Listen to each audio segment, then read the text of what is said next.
វាលយន្តហោះ3កន្លែងដែលលោកនាយករដ្ឋមន្ត្រីហ៊ុនម៉ាណែតបានប្រកាសឲ្យដឹងអំពីការអភិវឌ្ឍផ្នែកឧស្សាហកម្មធ្វើដំណើរនិងដឹកជញ្ជូនផ្លូវអាកាសឧស្សាហកម្មធ្វើដំណើរនិងដឹកជញ្ជូនផ្លូវអាកាសនៅក្នុងរយៈពេលប៉ុន្មានឆ្នាំមកនេះនៅក្នុងរយៈពេល3ឆ្នាំមកនេះកម្ពុជាបានទទួលជោគជ័យនៅការកសាងនិងបើកដំណើរការវាលយន្តហោះ3កន្លែងដែលវាលយន្តហោះ3កន្លែងនោះវាលយន្តហោះ1កន្លែងនៅសៀមរាបគឺវាលយន្តហោះអន្តរជាតិសៀមរាបវាលយន្តហោះអន្តរជាតិតារាសាគរនៅខាងកោះកុងកំពង់សោមបាទនៅកោះកុងនិងវាលយន្តហោះអន្តរជាតិដៃជោអន្តរជាតិនៅឯខេត្តកណ្ដាលដែលជាវាលយន្តហោះថ្មីបើកឡើងចំនួន3កន្លែងវាលយន្តហោះដែលធំជាងគេគឺវាលយន្តហោះដៃជោអន្តរជាតិ TIA ជាវាលយន្តហោះប្រភេទขนาดធំទទួលជើងយន្តហោះបានគ្រប់ប្រភេទគ្រប់ទំហំដែលមានហោះហើរក្នុងពិភពលោកបានសម្ពោធដាក់ឲ្យប្រើប្រាស់នៅថ្ងៃទី20ខែតុលាកន្លងទៅនេះក្រោយពីបើកសាកល្បងតាំងពីថ្ងៃទី10ខែតុលាវាលយន្តហោះនេះមានចម្ងាយប្រមាណជា20គីឡូម៉ែត្រពីរាជធានីភ្នំពេញដែលតម្លៃនៃចំណាយលើសំណង់វាលយន្តហោះដែកជោអន្តរជាតិនេះក្រោយមកឮសូរថាមានតម្លៃសរុបប្រមាណជា$2,300 លានតើ$2,300 លាននោះគឺជាតម្លៃយ៉ាងណាខ្ញុំមិនដឹងទេតែតម្លៃដំបូងវាជាង$1,000 លានអ្នកដែលចូលរួមក្នុងការផ្ដល់ហិរញ្ញវត្ថុគឺមានក្រុមហ៊ុន OCIC ដែលជាក្រុមហ៊ុនកាន់កាប់ដោយពងខៀវសែ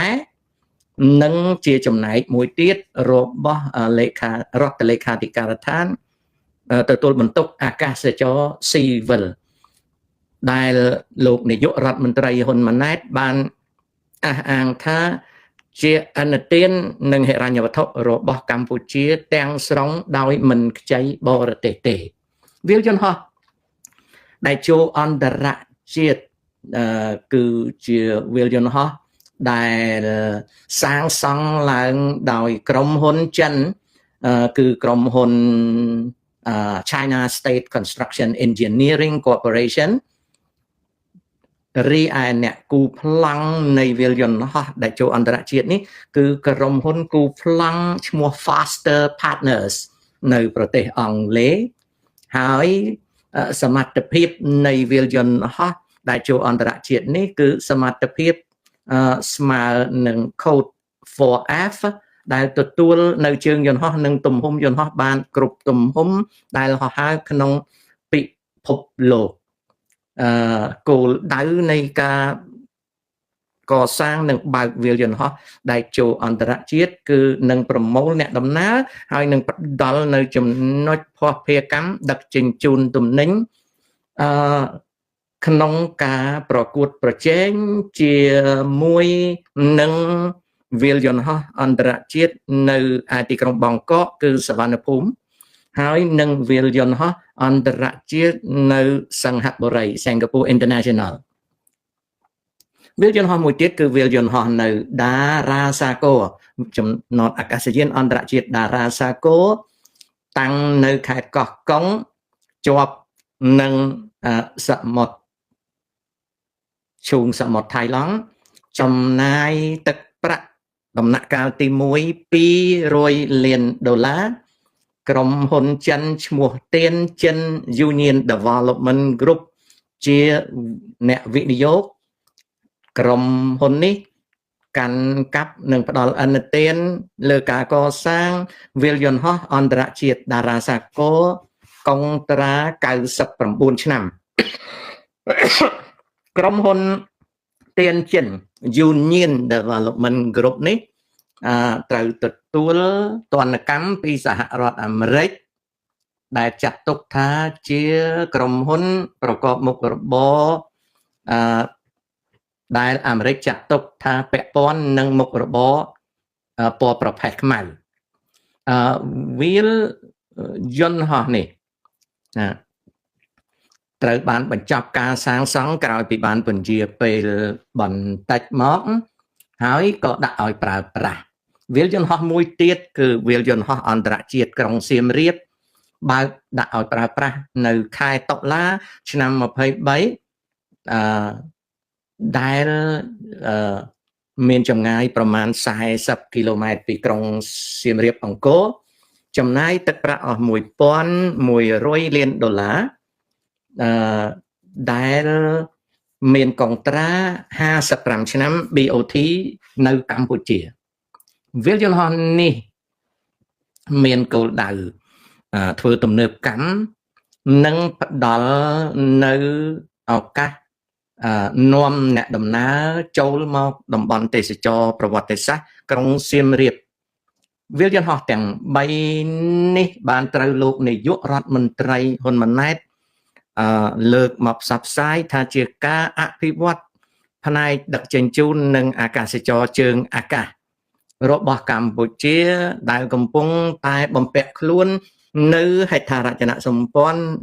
ដ៏ទំនើបល្អឯកសេចក្តីប្រកាសនេះជាផ្នែកមួយនៃការអភិវឌ្ឍប្រទេសខាងផ្នែកវាលយន្តហោះជាការអភិវឌ្ឍមួយនៃហេដ្ឋារចនាសម្ព័ន្ធសេដ្ឋកិច្ចផងដែរអ្វីដែលយើងត្រូវដឹងអំពីរឿងនេះគឺផលប្រយោជន៍ដែលមកដល់បច្ចុប្បន្ននេះមិនទាន់បញ្ចេញផលនៅឡើយទេវាលយន្តហោះទាំង3នេះវាលយន្តហោះដែលចូលអន្តរជាតិនៅខេត្តកណ្ដាលបានគ្រប់គ្រងលើចរាចរណ៍ផ្លូវអាកាសទាំងមូលរបស់ពោធិ៍ចិនតុងទាំងស្រុងហើយក៏បានទទួលនៅជើងយន្តហោះតូចតាចមួយចំនួនថែមទៀតដែលជើងយន្តហោះនោះស្ថិតនៅក្នុងតម្រូវការធម្មតាមិនលើសពីសមត្ថភាពរបស់ចំណតយន្តហោះពោធិ៍ចិនតុងមុននោះទេដែលចាប់ផ្ដើមបើកឲ្យដំណើរការនេះ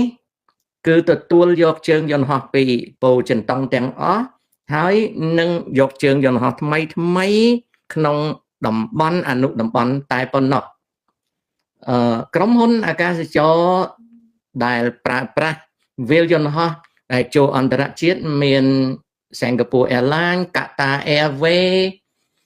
ជាដើមបូកនឹង Thai Airways និង Vietnam Airlines ដែលជាតួឯក4ក្នុងការដឹកអ្នកដំណើរឬទំនិញទៅកាន់ទីឆ្ងាយមានអឺរ៉ុបនិងអាមេរិកជាដើមអាកាសចរចិនមាន Air China, China Southern, China Eastern ដែលហោះហើរប្រទាក់ក្រឡាជើងក្នុងតំបន់ពីកងជូសាំងហៃគុនមិននិងប៉េកាំងតែប៉ុណ្ណោះរីឯបាក់ចិត្ត Airlines អាកាសចរថោកដែលរត់ជើងខ្លីក្នុងមណ្ឌលមាន Air Asia Cambodia មាន Cambodia Airways Sky Angkor Airlines ជាដើមដែលជា local airlines មិនមានសមត្ថភាពអ្វីខ្ពស់ក្នុងតំបន់ទេជើងយន្តហោះដែលកំពុងប្រើប្រាស់នៅពលានយន្តហោះឬវាលយន្តហោះអន្តរជាតិដែលចូលអន្តរជាតិនេះជើងយន្តហោះភាគច្រើនជា local connecting flights ដែលមិនទាន់ដើរតួឯកអីធំដុំទេគឺតាក់ទងនឹងការហោះហើរពីកម្ពុជាទៅកាន់បាងកកក្រុងហូជីមិញ សិង្ហបុរីជាដើមនិងបណ្ដាក្រុងចិនដូចជាកងជូសាំងហៃគុនមិនជាដើមរីឯជើងយន្តហោះពីអឺរ៉ុបនិងអាមេរិកតម្រង់មកកាន់កម្ពុជានិងពីកម្ពុជាទៅកាន់អឺរ៉ុបមិនទាន់ដំណើរការនៅឡើយទេសរុបសេចក្តីមកវាលយន្តហោះដែលចូលអន្តរជាតិនេះដែលទៅនឹងបើកឡើងទេមិនទាន់មាន long haul flight ជើងយន្តហោះឆ្ងាយនៅឡើយទេយន្តហោះទាំងឡាយត្រូវប្រតិកលាត fly គ្នាទៅវិញទៅមកដែលគ្មាន direct fly ណាមួយទៅកាន់អូស្ត្រាលី Western Europe ឬក៏ USA នៅឡើយទេរីឯចំណូលនៃវាលយន្តហោះដែលចូលអន្តរជាតិវាមិនទាន់មាននៅរបាយការណ៍នៅឡើយទេផ្នែកខាងហិរញ្ញវត្ថុគណនេយ្យនោះវាលយន្តហោះសៀមរាបអន្តរជាតិ SAI ដែលបានដំណើរការ2ឆ្នាំរួចមកហើយអ្នកដំណើរដែលគេ design វាលយន្តហោះហ្នឹងឲ្យ accommodate អ្នកដំណើររហូតដល់7លានអ្នកក្នុងមួយឆ្នាំឥឡូវនេះកំពុងតែបំរើអ្នកដំណើរមានចំនួនទាបនៅពេលដែលទេសចរអន្តរជាតិកំពុងតែធ្លាក់ចុះការកសាងវាលយន្តហោះនេះកំពុងតែរកស៊ីបើកផ្លូវអាកាសជាមួយនឹង Indigo Airline កុលកាតាជាដើមដែលសង្ឃឹមថាអាចនឹងរកប្រយោជន៍បានព្រមទាំងទំនាក់ទំនងជាមួយនឹង budget carrier របស់កូរ៉េដូចជា T-Way Air និង Air Busan ជាដើមក្នុងគោលដៅនាំទេសចរមកកាន់ក្រុងសៀមរាបផ្លូវយន្តហោះដែលញឹកញាប់ជាងគេពីសៀមរាបគឺហោះហើរដោយ Thai Air Asia Bangkok Airways Vietjet ឬក៏ Vietnam Airlines រួមទាំង local airlines in Cambodia ច្រើនចេញចូលបាងកកហូជីមិញសៀមរាបតែប៉ុណ្ណោះចំណូលពីវាលយន្តហោះសៀមរាបមិនទាន់រកឃើញប្រាក់ចំណេញច្បាស់លាស់នៅឡើយទេដោយសារសមត្ថភាពទទួលអ្នកដំណើរនៅទាបនៅឡើយរីឯវាលយន្តហោះអន្តរជាតិតារាសាគរខេត្តកោះកុងត្រូវបានគេចាត់ទុកថាជាវាលយន្តហោះខ្មោច It is a ghost airport ថ្មីចាស់បើដាក់ឲ្យប្រើតែលើវិស័យពាណិជ្ជកម្មវាជាវាលយន្តហោះខ្មោចវាលយន្តហោះដែលរកស៊ីអត់បានទោះចំណាយ$200 លានក៏ដោយក្នុងមួយថ្ងៃជើងយន្តហោះអន្តរជាតិអាចចាត់ទុកថា0ចំណែកជើងយន្តហោះដែលហោះហើរចូលទៅវាលយន្តហោះតារាសាគរអន្តរជាតិមានពីភ្នំពេញដែលដឹកអ្នកដំណើរដោយអាកាសចរកម្ពុជា Cambodia Airways ឬ Air Cambodia ដែលជើងយន្តហោះមិនញឹកញយទេបើនិយាយអំពីផលប្រយោជន៍ពាណិជ្ជកម្មវិញសឹងតែគ្មានអ្នកណាប្រើប្រាស់វាលយន្តហោះនឹងផងរីឯផែនការបង្កើត resort នៅក្បែរវាលយន្តហោះនោះគម្រោងត្រូវបានคล้ายទៅជាគម្រោងខ្មោចទៅហើយคล้ายទៅជាគម្រោងខ្មោចទៅហើយអ្វីដែលតកតងនឹងវាលយន្តហោះនោះស្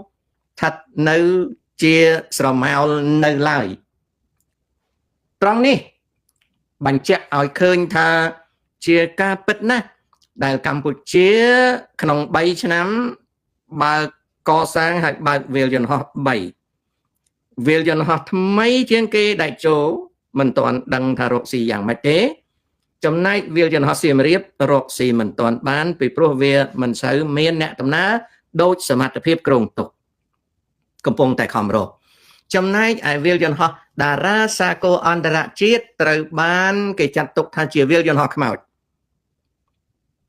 ជាវាលយន្តហោះខ្មោចនេះគឺជាអ្វីដែលកំពុងតែកើតឡើង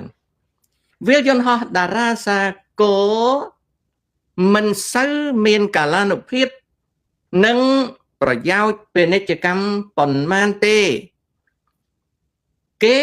ចាប់អារម្មណ៍វាលយន្តហោះតារាសាគរនេះទៅនឹងរឿងផ្សេងទៅវិញណាទៅនឹងរឿងផ្សេងទៅវិញប្រវែងផ្លូវហោះឡើងនិងចុះចតនៅវាលយន្តហោះតារាសាគរមានប្រវែង 3400 ម៉ែត្រដែលវាមានចម្ងាយផ្លូវចុះនិងហោះឡើងវែងជាងពោធិ៍ចិនតុងទៅទៀតវាមិនសមនឹងប្រើសម្រាប់ពាណិជ្ជកម្មទេតែវាប្រហែលជាคล้ายទៅជាវាលយន្តហោះសម្រាប់ប្រើដោយកងទ័ពចិនទៅវិញនេះគ្រាន់តែជាការស្មានទេនៅពេលដែលគេយកយន្តហោះដឹកជញ្ជូនធុនធំរបស់កងទ័ពអាកាសចិនឈ្មោះគុនពេងឬក៏វាយ20ដែលត្រូវការវាលយន្តហោះប្រវែង 1000 ម៉ែត្រដើម្បីចុះចតឬហោះឡើងនៅពេលដែលត្រូវដឹកទំនិញធ្ងន់ធ្វើឲ្យគេសង្ស័យថាវាលយន្តហោះតារាសាគរធ្វើក្នុងគោលដៅកងទ័ពចិនច្រើនជាងអ្វីទាំងអស់បន្ទាប់មកទៀតដោយវាលយន្តហោះនោះមានផ្លូវចុះចតនិងហោះឡើងជាង 3400 ម៉ែត្រក៏គេសង្ស័យថាវាលយន្តហោះនេះគេ design សម្រាប់យន្តហោះទម្លាក់គ្រាប់បែកចិនធុន H6 ដែលប្រើប្រាស់ផ្លូវចុះនិងហោះឡើងប្រវែង 2100 ម៉ែត្រដោយសារហេតុនេះហើយមានការចាប់អារម្មណ៍យ៉ាងខ្លាំងថាចំណតយន្តហោះតារាសាគរខេត្តកោះកុងសាងសង់ឡើងក្នុងគោលដៅកងទ័ពចិនដែលនឹងអាចប្រើប្រាស់នៅយន្តហោះដឹកជញ្ជូនគុនពេងវាយ20ត្រូវការចុះចតនិងហោះឡើង 1000 ម៉ែត្រឬក៏យន្តហោះទម្លាក់គ្រាប់បែកធុនធ្ងន់របស់ចិន H6 ដែលត្រូវការ 2100 ម៉ែត្រផ្លូវហោះចុះចតនិងហោះឡើងឬក៏គេ design វាលយន្តហោះតារាសាគរនេះសម្រាប់យន្តហោះសង្កេតការរ៉ាដារបស់ចិន KJ500 ដែលចិនដាក់ឈ្មោះថា High Non Penalty ត្រង់នេះវាជាចំណុចមួយដែលធ្វើឲ្យគេសង្ស័យថាចិនចំណាយលុយ$200 លានស្ថាបនាវាលយន្តហោះឲ្យខ្មែរជំពាក់នេះមិនមែនសម្រាប់ពាណិជ្ជកម្មទេតែសម្រាប់ការប្រើប្រាស់យន្តហោះចម្បាំងយន្តហោះដឹកជញ្ជូនកងទ័ពយន្តហោះសង្កេតការរ៉ាដានិងយន្តហោះ Y8Q ដែលជាយន្តហោះប្រឆាំងនឹងនាវាមុជទឹកក្នុងចំណុចនេះហើយដែលវាឆ្លុះបញ្ចាំងពីការប្រែប្រួលរបស់វៀតណាមដែលកំពុងតែរៀបចំជញ្ជាំងសមុទ្រតារាសាគរតាក់ទងទៅនឹងកំពង់ផែកងទ័ពជើងទឹកនៅរៀមហើយក៏តាក់ទងទៅនឹងការឆ្លើយតបពីវៀតណាមដែលកំពុងតែធ្វើការកសាងជញ្ជាំងសមុទ្រដោយចាប់ផ្ដើមពីការផ្លូវចូលទៅក្នុងសមុទ្រចំនួនប្រវែង 4700 ម៉ែត្រពីក្រុងហាទៀងខេត្តគៀងយ៉ាងដូច្នេះអ្វីដែលខ្ញុំលើកឡើងអំពីវាលយន្តហោះទាំង3នេះលោកនាយកហ៊ុនម៉ាណែតអួតអាងអំពីការធ្វើទំនើបកម្មផ្នែកខាងដំណើរជើងអាកាសនិងការអភិវឌ្ឍផ្នែកវាលយន្តហោះតែវាលយន្តហោះ3នេះមិនទាន់មានវាលយន្តហោះណាមួយបង្ហាញថាទាញយកផលពាណិជ្ជកម្មដូចដែលបានសិក្សាទុកជាមុនពេលកសាងនោះទេ អ្វីដែលចាប់អារម្មណ៍ជាងគេលើវាលយន្តហោះសៀមរាបនិងវាលយន្តហោះតារាសាគរបានសេចក្តីថាមួយជំហៀងនៃប្រទេសកម្ពុជាស្ថិតនៅក្នុងកណ្ដាប់ដៃនៃក្រុមហ៊ុនចិនដែលជាយថាហេតុដែលអាកាសកម្ពុជាដូចជាស្ថិតនៅក្រោមការគ្រប់គ្រងរបស់ចិនទៅហើយនេះគឺជាចំណុចដែលតាក់ទងនឹងរឿងហ្នឹងBOT កុងត្រា55ឆ្នាំកុងត្រា99ឆ្នាំនៅតារាសាគរបានសេចក្តីថាប្រទេសកម្ពុជាគ្មានបានចំណូលពីវាលយន្តហោះនោះទេមិនបានទទួលចំណូលពីវាលយន្តហោះសៀមរាបមិនបានទទួលចំណូលពីតារាសាគរទេពីព្រោះវាកុងត្រានៅជាប់55និង99ឆ្នាំអ្វីដែលជាផលលាភចេញពីវាលយន្តហោះនោះគឺវាលយន្តហោះនោះអាចទទួលបានភ្ញៀវបរទេសដែលភ្ញៀវបរទេសមកចាយមកស៊ីមកដេកមកនៅលើទឹកដីកម្ពុជានេះគឺជាចំណូលសំខាន់ចំណូលដែលកម្ពុជាអាចរកបានគឺពីវាលយន្តហោះតេជោអន្តរជាតិដែលវាលយន្តហោះតេជោអន្តរជាតិទៅនឹងបើកមិនទាន់មានចំណែកច្បាស់លាស់នៃការធ្វើពាណិជ្ជកម្មនៅឡើយបាទសួស្តីបងប្អូនសួស្តីคนนี้បាទមករាតាមអំណាងរបស់លោកនាយកហ៊ុនម៉ាណែតលុយដែលសាងសង់វាលយន្តហោះតេជោអន្តរជាតិមិនបានខ្ចីចិនទេណាមិនបានខ្ចីចិនទេនឹងអញ្ចឹងនេះគឺនៅក្នុងអត្ថបទនេះគឺនិយាយអំពីវាលយន្តហោះបាទมันមានសំណួរអីទេសួស្តីជំរានបើมันមានសំណួរអីទេมันមានការសាកសងអីទេខ្ញុំនឹងបញ្ចប់ចូលមួយភាគទៀតបាទចូលមួយភាគទៀតខ្ញុំលើកយកអត្ថបទសេដ្ឋកិច្ចអត្ថបទវាលយន្តហោះនេះមកនិយាយដើម្បីតាក់តែងជាចរន្តបាទតាក់តែងជាចរន្តបាទតាក់តែងជាចរន្តក្នុងគោលដៅយកទៅនិយាយតទៅទៀតនៅក្នុងភាគផ្សេងដែលតាក់ទងនឹងគេហៅនយោបាយសង្គមនិងសេដ្ឋកិច្ចនេះគឺជាការតាក់ទងអញ្ចឹងអ្វីដែលកើតឡើងនៅតារាសាគរនៅមានអាចកំបាំងច្រើនតាក់ទងអំពីគោលដៅរបស់ចិននៅកោះកុងដែលគោលដៅនេះតាក់ទងនឹងគោលដៅរបស់ចិននៅឈូងសមុទ្រថៃឡង់ហើយក៏វាតាក់ទងនឹងយុទ្ធសាស្ត្រយួនដែលកំពុងតែរៀបចំផែនការធ្វើជញ្ជាំងសមុទ្រក៏វាតាក់ទងទៅនឹងការចែកចៅរបស់ចិនជាមួយថៃឡង់ដែលបំរុងនឹងវិនិយោគលើផែនការស្ពានគោកនៅក្រាណាវាតាក់ទងគ្នាហើយក៏តាក់ទងគ្នានឹងការអូសទាញក្នុងភូមិសាស្ត្រនយោបាយដែលអាមេរិកកំពុងតែមកជិតកម្ពុជា